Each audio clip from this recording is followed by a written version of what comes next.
Ahmed Ali Rabbi Ramata Godufi nama guddaadha jaarsa yeroo lubbuudhaan jiranu bara dargaggummaa isaanii jaartii afur qabu ture jaartii afur fuudhani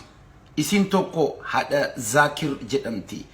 isin lammaffaa hada Kadir jedhamti isin sadeysa hada Daffiso jedhamti isin afras fammo hada Burtukani jedhamti jaartii afur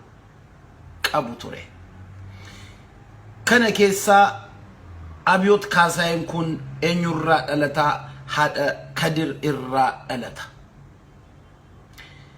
Abiyoot kaasayeen kun maaliif Abiyoot kaasayee jedhame eenyunni kaasayeeni maaliif Ahmed Aliitiin waamtanu yoonun jettan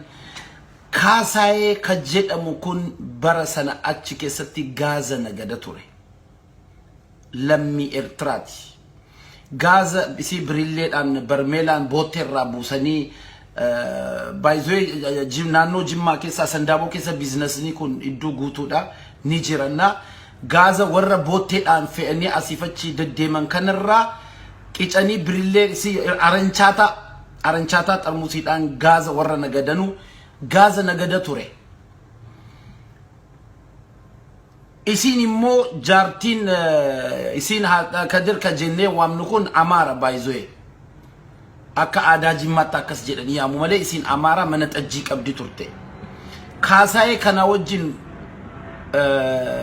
ushimminati qabdeeti intinirra Abiyyi kana deesse Abiyoot kana deesse maqaan isin kenniteefu Abiyoot kana Ahmed Aliinis ni beeka akka isarraan dhalanne ni dubbatu garuu ilmoo meeqa qabu yoonaan jette isirra ijoolleen kun isaan ka qabanu ilmoo afur qabu Abiyyin alatti isi kanarra ilmoo afur qabu takka Xuruyyee jedhamti Xuruyyeen yeroo ammaa eessa jirti magaala Jimmaa jirti yeroo ammaa Xuruyyeen lama Dastaa jedhamti Dastaan kun duuteetti lubbuudhaan hin jirtu sadeysa Kadiroo jedhama Kadiroon kun eessa jira lubbuudhaan hin jiru Abiyootu kaasayee wajjin boolla tokkotti dhadheessaatti geesse ajjeese bara wayyaaneen galeessan maaliif gaaffii qabadhaa kana seenaa ajaa'ibaan isinii fideefe Kadiroonis du'eera Dastaanis du'eera faantuutu har'a bashaashaa jira faantuu qofatu bashaashaa jira ijoolleen afran kun ijoollee Ahmed Aliiti Abiyoot garuu mucaa Ahmed Ali miti mucaa kaasayeeti amma kaasayee kanaafi Kadir obboleessii tiruusa kunii fi kahaadhaan tokkoo jechuudha ijoolleen namoonni afur amma isinii yaame kun abbaadhaan Abiyyi walitti dhufan Abiyyi achi keessa qobaabee mucaa kaasayeeti kaasayeen kun bara wayyaaneen galeessan informationii kennaa ijoollee bashaashaa adamsiisee ficcisiisaa ture Kadir obboleessii isaa kun immoo Oppidiyoo ta'ee ijoollee Oromoo ficcisiisaa ture yeroo kana harka Abiyootti seenee Kadiriif kaasayeen dhadheessaatti geessamanii Abiyootu dakkaa godhe lamman jara abbaa Abiyyi kaasayee kanaa fi Eertiricha kana fi obboleessa isaa Kadir ka jedhamu kana ka ajjeese Abiyoodha waan ajaa'ibaa dhageessu Abiyyiin ka guddise eenyunni ka jedhu Dastaa isii jedhamtu si amma lubbuudhaan hin jirre obboleettii isaa si Dastaa jedhamtu kun lubbuudhaan hin jirtu ilmoo tokko qabdi eenyu jedhamti Roomaan yookiin Roomee Nuuruu Hajii jedhamti Roomee Nuuruu Hajii jedhamti har'a si faayilii uuman baasee dhufe mana sana keessa maatii san keessaan faayilii haatee fidee dhufe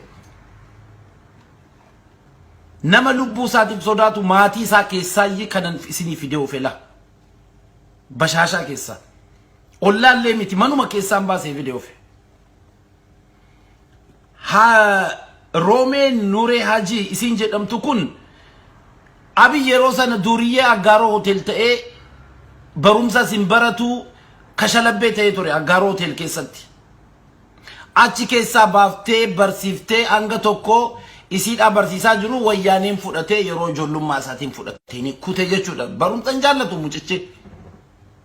durumaa'u abaaramaa wayiti amma inni kun gaa isii kanatu anguma kanaa guddise mucaa kana roomeetu guddise roomee Nuuroo Hajii jedhamti isiin kun kaasayeen eenyunni kaasayeen kunii fi Isaayyaas Afoorqeen kun immoo ilmaan wasiilaniiti yaa jaran kaasayeeniif Isaayyaas ilmaan wasiilaniiti inni kaasayeen kun egaa yeroo sana basaastuu ta'ee ilmaan Oromoo bashaashaa keessatti buufichisiisu Jimma keessatti harka abaawoo seenee Kadir kun immoo obboleessi Abiy Ahmed kunis Opidio wajjin ta'ee Opidiyootti yeroo jalqabaa Opidiyoon yeroo sana ni jirti uumamtee jirti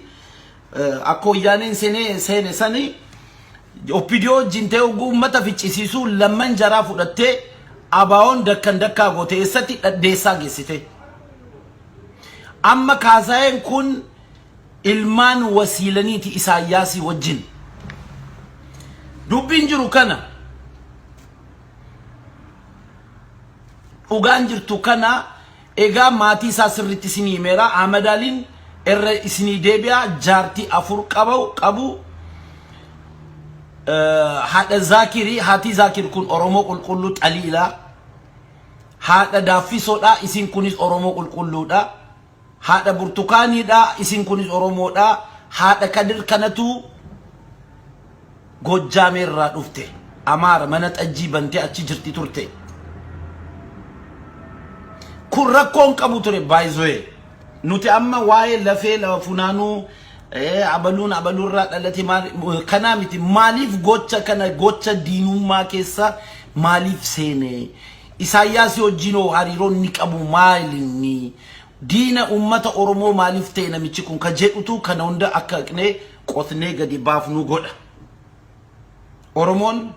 akkuma beektanu eenyuunuu fidee fireemfatee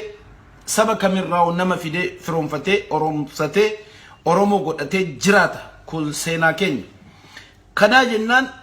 ka inni kan dhalate si amma haadha Kadir ka jennu nu biratti biyya keenyatti ilmoodhaan haati waamamti haati baqqalachi arba manaaminachi sorry kana ndaawum sila maqaasiyuu fiduu qaban ture sorry nin dagadhe maalifi nin dagadhe malee sila fideetiin nufa yoo barbaadan isatti aanutti fideetiin nufa maqaasi Watoko kun qallalidha amma booda mana san keessan jiraan maatii san keessan jira waan ta'aa jiru ammas diraamaa amma hojjetamaa jiru kanas isinifan saaxila jechuudha sanii du'eeraa rukutameeraa jedhee sanii muudii nutti qabatu jechuudha wa salaam maafi wallah yeroo kanan zirziri la gaafata maraatu malee fayyaa miti kana jennaan nu biratti haadha Zaakir isin kun Oromoodha haadha Daaffisoonis Oromoodha haadha Burtukaanitis Oromoodha haadha Kadir kanatu Amaara gonniidhaan dhaqxee Abiyyiin dhalte eenyurraa Kaasayerraa dhalte Abiyyi kaasayeen kun lammii Eertiraati kaasayeen kunis achumatti ajjeefame abaawoodhaan ajjeefame ilmaan wasiilaniiti Isaayyaas Afoorqee wajjin ilmaan wasiilaniiti guyyaa tokko boolla tokkotti awwaalame obboleessa Abiyyi Kadir kana wajjin dhadheessatti ajjeesan amma gara